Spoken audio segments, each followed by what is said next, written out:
tall boy, but grew up becoming the biggest fashion brand in the world that anybody would want to recon with. Ladies and gentlemen, I'm talking about no other person but Louis Vuitton, right? I checked his net worth currently and I realized that he's over $30 billion rich. That name is $30 billion rich, and they are currently going to 200 and something years in the business.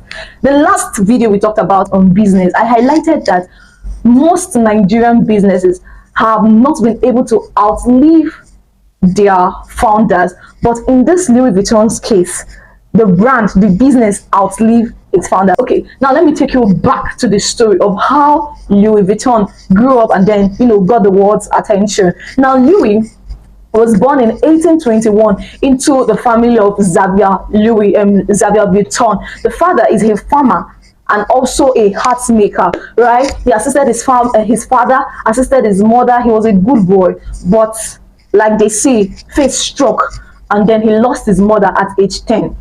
This was at exactly 1831. Now his father had to remarry. The lady that he brought to the house, remember we've already said Louis Vuitton is a very hardworking boy. Now when this lady came to the house, she was very cruel. Now you can imagine what she was doing to Louis, that he described her as cruel. At some point, he had to leave the house at age 13. Reason is because he wants to stay alive, right? So when he left the house, he was just walking from Mount to Marakel. Found himself working for this man, Monsieur Marakel. Now there's something I want to tell us.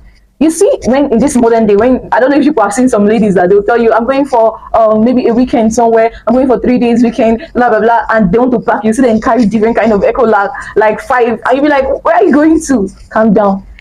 During the ancient time, during Louis Vuitton's time, the bags were many. People were not just carrying clothes, they were carrying their bed. They had a box for carrying bed, carrying frame, people just took whatever would make them comfortable in their trip. So when Louis Vuitton started working for Monsieur Markel, he assisted elites, aristocrats. Of course, the elites were the ones that were able to afford these things. The aristocrats were the ones that were able to afford. Why? The peasants were the workers. They were the ones working for the factory, producing box, helping these elite individuals, the aristocrats, load their loads or put their loads into the box. And then when these aristocrats get to where they are going to, there's always another peasants there to help them offload. So that was how they were living in that time. And Louis was just from the lower class in the society. So while things was going on, the normal housemanship, let me use the word housemanship, for anybody who is learning work is usually 7 years. But guess what? Louis worked in this man's